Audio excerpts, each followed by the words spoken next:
नमस्कार दोस्तों, मैं सुमित सिंह विज्ञान के ज्ञान चैनल में आपका स्वागत करता हूं। फ्रेंड्स, आज की हमारी टॉपिक है ह्यूमन हार्ट। फ्रेंड्स, आपको पता होगा कि ह्यूमन हार्ट एक मस्कुलर स्ट्रक्चर है जिसका बेसिक वर्क होता है पंपिंग करना। अब ये पंपिंग क्यों करता है? क्योंकि हमारी बॉडी में बिना पंपिंग के ब्लड को एक जगह से दूसरी जगह तक नहीं पहुंचाया जा सकता। फ्रेंड्स, हम इस स्ट्रक्चर के जरिए समझने की कोशिश करेंगे कि एक्चुअली होता क्या है। फ्रेंड्स, आप देख सकते हैं कि ये एक हार्ट का स्ट्रक्चर प्रॉपरली बना हुआ है।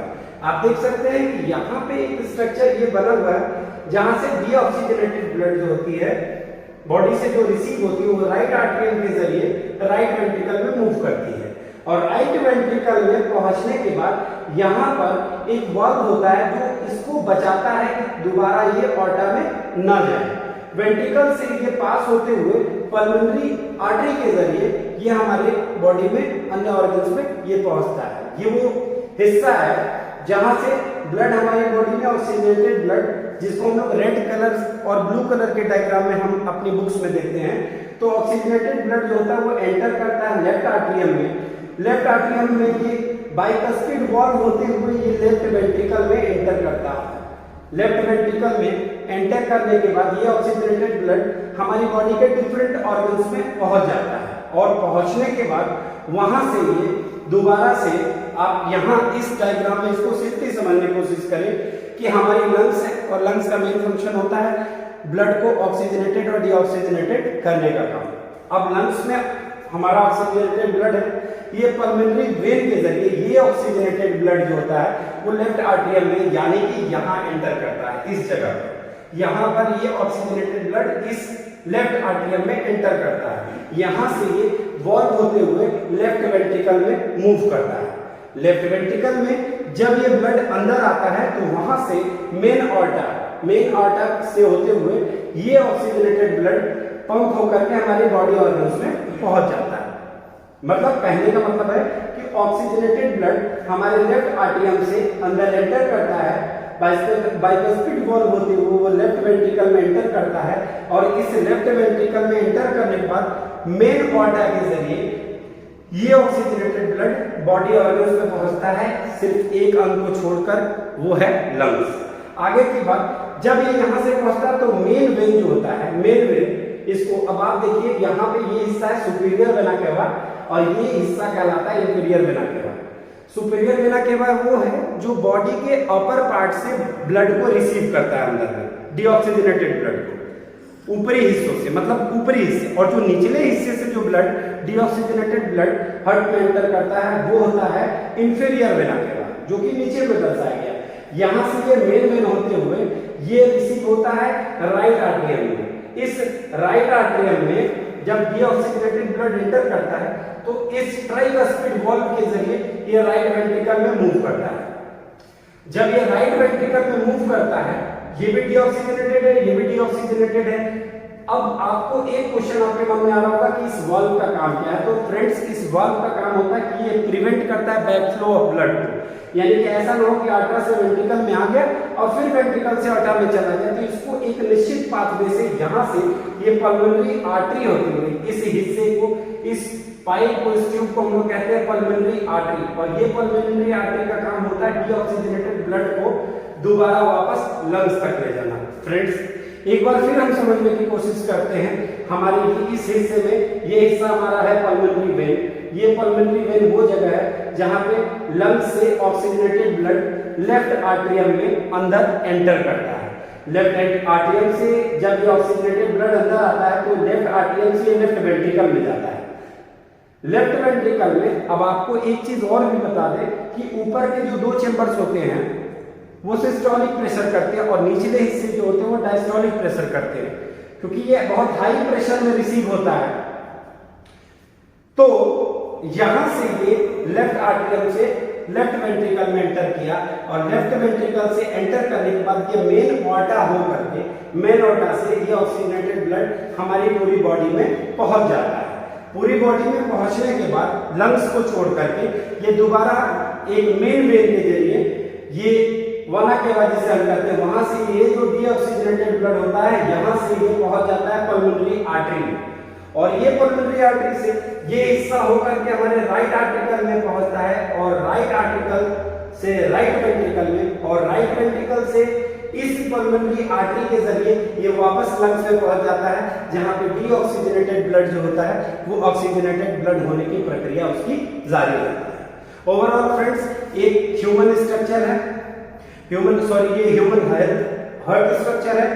इस ह्यूमन हार्ट स्ट्रक्चर में हमें 4 चैम्बर्स दिख रहे हैं, जिनमें से अपर 2 चैम्बर्स हैं जो कि राइट आर्टरियम और लेफ्ट आर्टरियम के नाम से जाने जाते हैं, और लोअर चैम्बर्स लेफ्ट वेंट्रिकल और राइट वेंट्रिकल के द्वारा जाना जाता है। इसके अलावा बीच में एक ये हिस्सा होता है जो दोनों हिस्सों को बीच में गैप मेंटेनेंस के लिए और एक दूसरे में ब्लड न मिले इसके लिए एक बॉर्डर, एक लाइनिंग बनी होती है जिसे हम सेप्टम कहते हैं। ये निचले हिस्से को हम लोग इंफेरियर वेना केवा कहते हैं, जहां से बॉडी में यूज की गई ब्लड, जिसमें से ऑक्सीजन ब्लड का यूज हो चुका है, वह ब्लड नीचे से हार्ट की तरफ एंटर करती है, और ये हिस्सा है सुपीरियर वेना केवा यानी ऊपरी हिस्से का वेना केवा, और यहाँ से अपर पार्ट के ब्लड जैसे कि हेड हो गया, इधर ये ऊपर के जो भी बॉडी पार्ट हो गए, वहां के ब्लड इसमें एंटर करती है। तो कुल मिलाकर के मोरल ऑफ द स्टोरी ये है कि राइट आर्टरियम में जो होता है ये बॉडी की डीऑक्सीजनेटेड ब्लड एंटर करती है, राइट आर्टरियम के जरिए वो राइट वेंट्रिकल में पहुंचती है, राइट वेंट्रिकल में वो पल्मोनरी आर्टरी होकर के वो वापस लंग में जाती है, और उस लंग से ऑक्सीजनेटेड ब्लड जो होता है वो पल्मोनरी वेन के जरिए वो अंदर एंटर करता है, और वहां से वो लेफ्ट आर्टरियम में एंटर करके लेफ्ट वेंट्रिकल में एंटर करता है, और उस लेफ्ट वेंट्रिकल से वह ब्लड जो होता है मेन ओर्टा होकर के, मेन ओर्टा के जरिए, मतलब आर्टरीज, आपको पता होगा कि आर्टरीज, वेन्स और कैपिलरीज जो होते हैं वो हमारी बॉडी में वो ट्यूब्स हैं जो डिफरेंट जगहों पर पूरी बॉडी में कनेक्टेड होते हैं, जिनका काम होता है ऑक्सीजनेटेड और डीऑक्सीजनेटेड ब्लड को एक जगह से दूसरी जगह तक बॉडी में पहुंचाने का काम।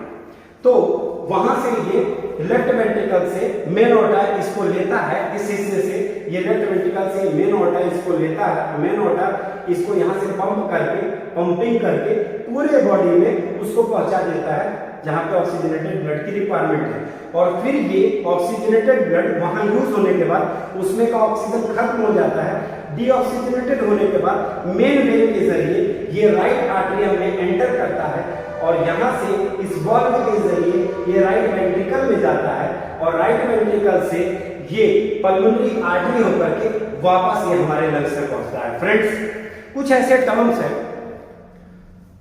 ये तो मैंने आपको डायग्राम एक्सप्लेन किया, आप इसका एक स्क्रीनशॉट ले लीजिए इस डायग्राम का। हालांकि ये बहुत खूबसूरत डायग्राम नहीं है जैसा कि आपके बुक्स में और डिजिटली माध्यम से पढ़ाई गई डायग्राम्स की तरह है, लेकिन फ्रेंड्स मैंने कोशिश की है इस वर्किंग को एक सिंपल डायग्राम के जरिए समझाने की, जहां पे आपने देखा होगा मैंने 1 2 3 4 5 ऐसे करके इस चीज को एक्सप्लेन किया कि कहां से कैसे होता है। आप इस चीज को यहां से भी आप समझ सकते हैं कि ये हमारा हार्ट है, ये हार्ट के हमारे 4 चैम्बर्स हैं।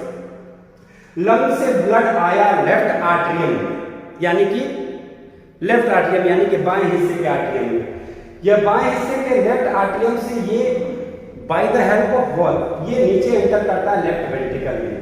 लेफ्ट वेंट्रिकल उसको बहुत तेजी से ऐसे पंप करता है, पंप करने के बाद वहां से वो मेन ओर्टा जो कि बहुत मोटे मोटे ट्यूब्स होते हैं हमारी बॉडी के अंदर में, उसकी से ज्यादा मात्रा में बहुत तेजी से, बहुत प्रेशर से ये जो ऑक्सीजनेटेड ब्लड है ये हमारे सारे ऑर्गन्स तक पहुंच जाता है।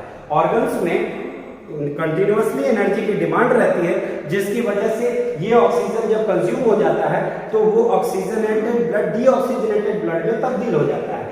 जिस प्रकार से मेन ओर्टा का काम है ऑक्सीजनेटेड ब्लड लेने का, उसी प्रकार से मेन वेन का काम है डीऑक्सीजनेटेड ब्लड का लेने का, यानी कि लंग से पल्मोनरी वेन्स रिसीव करता है और ले जाता है लेफ्ट आर्टरियम में, और वहां से मेन ओर्टा पूरी बॉडी में ले जाएगा। पूरी बॉडी में यूज होने के बाद मेन वेन डीऑक्सीजनेटेड ब्लड को वापस ले जाएगा राइट आर्टरियम में, और राइट आर्टरियम से वो डीऑक्सीजनेटेड ब्लड राइट वेंट्रिकल यानी कि इस जगह पर एंटर करेगा, और ये वाल्व क्लोज हो जाएगी, और वापस ये पल्मोनरी आर्टरी के जरिए ये हमारे लंग्स को बैक कर दिया जाएगा।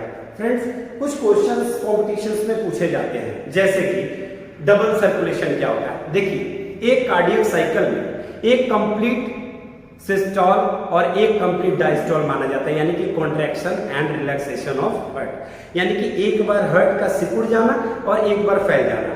तो ऊपरी हिस्से जो होते हैं वो सिकुड़ते हैं और नीचे वाले हिस्से जो होते हैं रिलैक्स करते हैं। ये कंटिन्यूअस प्रोसेस होता है। निचले हिस्से थोड़े ऊपरी हिस्से की अपेक्षा मजबूत होते हैं, ज्यादा मोटे होते हैं, उनकी परत, उनकी दीवारें ज्यादा मजबूत इसलिए होती है क्योंकि उनको हेवी अमाउंट में ब्लड को अपने पास लेना रहता है और प्रेशर लगा के पूरी बॉडी में पहुंचाना रहता है। वहां से ये चीजें जो हैं, आप राइट वेंट्रिकल में जब पल्मोनरी आर्टरी को दिया तो इधर से हमारी बॉडी में जो लंग्स थे उस लंग्स ने ऑक्सीजनेटेड ब्लड को अंदर एंटर कराया। किसके जरिए? पल्मोनरी वेन के जरिए। ये हिस्सा हमारे पल्मोनरी वेन है। यहाँ से ऑक्सीजनेटेड ब्लड लेफ्ट आर्टरियम में एंटर किया और लेफ्ट आर्टरियम से ये ऑक्सीजनेटेड ब्लड लेफ्ट वेंट्रिकल में गया, जहां से ये लेफ्ट वेंट्रिकल उसको मेन ऑर्टा की मदद से उसको बॉडी ऑर्गन्स तक पहुंचाएगा और बॉडी ऑर्गन्स में वो ब्लड, जब ऑक्सीजनेटेड ब्लड यूज हो जाएगी तो वो वापस इस हर्ट में एंटर करेंगे via superior vena cava and inferior vena cava. वो हर्ट में एंटर करेंगे और वहां से वो राइट आर्टरियम में जाएंगे और राइट आर्टरियम से वो डीऑक्सीजनेटेड ब्लड राइट वेंट्रिकल में जाएगा और ये पल्मोनरी आर्टरी होकर के वापस लंग में जाएगा और लंग से ये फिर से ऑक्सीजनेटेड होकर के बॉडी में वापस यूज होने के लिए चला जाएगा। ओवरऑल आपने देखा इस स्ट्रक्चर में बड़ा सिंपल सा बात कहा गया कि एक मशीन है हमारी बॉडी के अंदर में, कुदरती मशीन भगवान ने लगाई। इसे हम हृदय कहते हैं, हार्ट कहते हैं। इसके 4 चैम्बर्स होते हैं। ऊपरी हिस्से को लेफ्ट आर्टरियम, लेफ्ट वेंट्रिकल कहते हैं, राइट आर्टरियम कहते हैं और निचले हिस्से को right ventricle and left ventricle कहते हैं। ऊपरी हिस्सों में लेफ्ट आर्टरियम में ऑक्सीजनेटेड ब्लड रिसीव होता है और वहां से वो लेफ्ट वेंट्रिकल में मूव करता है और मेन ऑर्टा की मदद से वो हमारी बॉडी के ऑर्गन्स तक पहुंच जाता है लंग्स को छोड़कर और वहां से यूज होने के बाद मेन वेन उसको कैरी करता है राइट आर्टरियम में और राइट आर्टरियम से वो हार्ट लेफ्ट राइट वेंट्रिकल में एंटर करता है, जहां पर ये वॉल्व बंद हो जाता है और इस वॉल्व के जरिए पल्मोनरी आर्टरी के जरिए ये वापस लंग्स में चला जाता है, जहां पे इसमें दोबारा से ऑक्सीजन आने की संभावना रहती है। फ्रेंड्स, कुछ क्वेश्चन है जैसे कि व्हाट इज डबल सर्कुलेशन। देखिए, कुछ ऐसे जीव हैं, हमें स्तनधारी जीव कहते हैं, हम लोग मैमल्स हैं। मैमल्स और बर्ड्स में माना जाता है कि हम लोग 4 चैम्बर्ड हार्ट होते हैं, जैसे कि जो एक्वेटिक एनिमल्स होते हैं जैसे फ्रॉग एंड फिशेस हैं, उनके अंदर में आपने देखा होगा कि 3 चैम्बर्ड हार्ट होते हैं, हालांकि वो भी डबल सर्कुलेशन को फॉलो करते हैं। और डबल सर्कुलेशन का मतलब क्या होता है कि एक कार्डियक साइकिल में, मतलब 1 कॉन्ट्रैक्शन में और 1 रिलैक्सेशन में उस ब्लड का हार्ट के पास आना जाना 2 बार, वो हार्ट तक 2 बार आती है और जाती है, जिसकी वजह से उसे हम डबल सर्कुलेशन कहते हैं। यानी कि एक कार्डियक साइकिल में ब्लड का हार्ट के पास 2 बार जाना और बॉडी तक पहुंचना और आना, इस चीज को हम लोग कहते हैं डबल सर्कुलेशन। इसी को फर्दर एक्सप्लेन किया गया फ्रेंड्स पल्मोनरी सर्कुलेशन में, यानी कि एक ऐसा पाथवे जहां पे ब्लड जो है हार्ट से लंग में, मतलब हार्ट से, ये हार्ट है और हार्ट में अब इसको सब कुछ करके डीऑक्सीजनेटेड करा करके इसे वापस लंग्स को दे दिया कि लो भाई अब आप इसमें ऑक्सीजन डालो, और ऑक्सीजन से ऑक्सीजनेटेड ब्लड फिर पूरी बॉडी में यूज होकर के वापस वो चीज फिर हार्ट में चली जाएगी, फिर पंप करेगा, फिर लंग्स तक पहुंचेगा। इस हिस्से को हम लोग, इस जोन को हम लोग कहते हैं पल्मोनरी सर्कुलेशन। जबकि दूसरा सर्कुलेशन है सिस्टेमिक सर्कुलेशन। इसमें क्या होता है कि हार्ट से ब्लड जो होती है वो पूरी बॉडी में पहुंचती है, हार्ट से। क्यों? पल्मोनरी सर्कुलेशन में आपने देखा कि वो हार्ट से लंग में जा रही है, जबकि सिस्टेमिक सर्कुलेशन में जो ब्लड होती है वो हार्ट से बॉडी में जाती है और फिर बॉडी से वो हार्ट में वापस चली जाती है।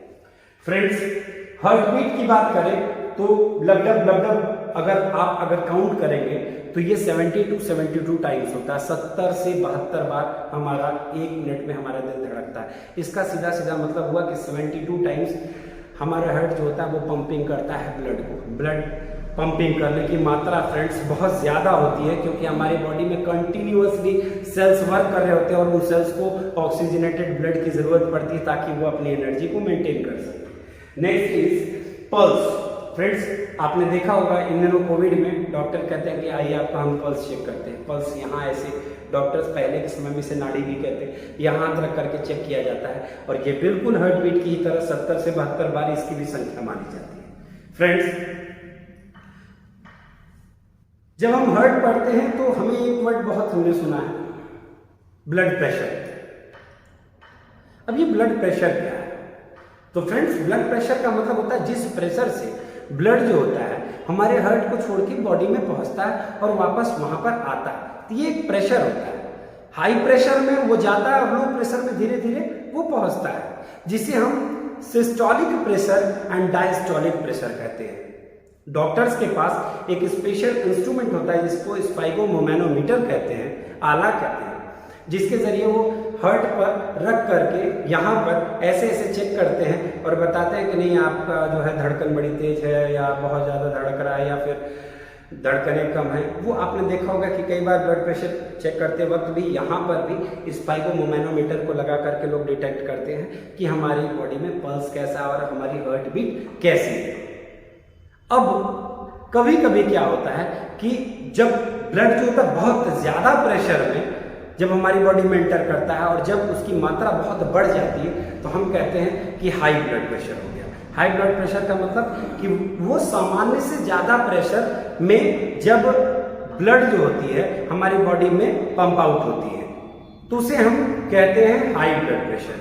जबकि लो ब्लड प्रेशर वो होता है कि जब हमारी बॉडी में उसको मतलब डायस्टोल में उसकी मात्रा अलग, रिलैक्सेशन में मतलब अगर हम उसको अगर सरल भाषा में ये कहें कि कॉन्ट्रैक्शन और रिलैक्सेशन होता है, और इस कॉन्ट्रैक्शन और रिलैक्सेशन में जब पंपिंग की प्रक्रिया कुछ इस प्रकार हो जाए कि ब्लड जो है आवश्यकता से अधिक प्रेशर में बॉडी में एंटर करे, जिसमें आपको पता होगा कि हमारे नसों के फटने का भी खतरा ज़्यादा रहता है, इसीलिए हाई ब्लड प्रेशर में हाइपरटेंशन माना जाता है कि हाइपरटेंशन में ब्लड बहुत तेजी से हमारी बॉडी में आता है और कभी कभी वेन्स के फट जाने का खतरा बना रहता है। तो इसको जो मरकरी यूनिट होती है, जो स्पाइगोमोमेनोमीटर जो लोग लगा करके रखते हैं, स्पेशल इंस्ट्रूमेंट होता है, और वहां से आप देखेंगे कि ये एक ऐसे एक लाइन जैसा होता है जो धीरे धीरे 1 to 100 ऐसे पहुंचते रहता है। तो इस रीडिंग में 120 माना जाता है कि एक एवरेज हमारा जो होता है, जो सिस्टोलिक प्रेशर होती है वो 120 mm मानी जाती है ऑफ Hg यानी कि मरकरी, और लो ब्लड प्रेशर काउंट किया जाता है 80 में। यानी कि सरल भाषा में 120/80 is ideal blood pressure in human adults. यानी कि यह चीज जो होती है हमारे अंदर में 120/80 mm ऑफ Hg यानी कि मरकरी में काउंट की जाती है। तो फ्रेंड्स, आज की वीडियो में हमने बहुत सरलता से इस चीज को जानने की कोशिश की कि हार्ट क्या है। एक पंपिंग ऑर्गन है, वो पंपिंग ऑर्गन जिसका काम होता है ऑक्सीजनेटेड ब्लड और डीऑक्सीजनेटेड ब्लड को एक जगह से दूसरे जगह तक पंपिंग करना और पंप आउट करना।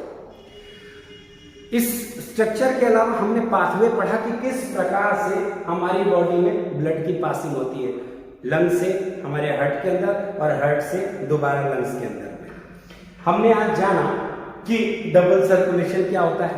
बोर्ड्स में या क्लास 10th में आप जैसा कि पढ़ रहे होंगे बहुत जगह डबल सर्कुलेशन की बात की जाती है। इसके अलावा हमने पल्स रेट भी पढ़ा। पल्स रेट का मतलब आपने समझा कि जो हमारी ये जो नाड़ी होती है यहाँ pulse rate, the expansion of arteries is time blood passes into it. यानी कि जब आर्टरीज में ब्लड अंदर एंटर करेगी तो आर्टरीज के वॉल ऐसे एक्सपेंड कर जाएंगे, ऐसे एक्सपेंड करेंगे, फूल जाएंगे, एक्सपेंशन होगा। वही चीज तो कितनी बार हुआ, जाहिर सी बात है कि हमारी हार्ट बीट 72 टाइम्स है, तो असली इतनी ही बार ब्लड भी अंदर एंटर करता होगा। तो हमारी पल्स रेट और हार्ट बीट ऑब्वियसली एक दूसरे के बिल्कुल पैरेलल है, सेम है, बराबर है। और फ्रेंड्स, इसके अलावा अगर सेप्टम एक स्पेशल चीज है, जो सेप्टम मैं बार बार बताना चाहूंगा कि सेप्टम जो होता है ये एक वॉल की तरह काम करता है, सेपरेट करता है दो चैम्बर्स को कि इनके बीच में कोई मिक्सिंग ना हो सके। फ्रेंड्स, अगर आपको मेरा ये वीडियो पसंद आया हो या किसी भी प्रकार की कोई भी सुझाव या शिकायत हो, किसी प्रकार की अगर कोई आपको दिक्कत महसूस होती है तो कमेंट सेक्शन में जा करके मुझे ज़रूर बताएं। अगर आपको मेरा ये वीडियो पसंद आया हो तो मेरे इस चैनल को लाइक करें, शेयर करें, सब्सक्राइब करें। Thank you.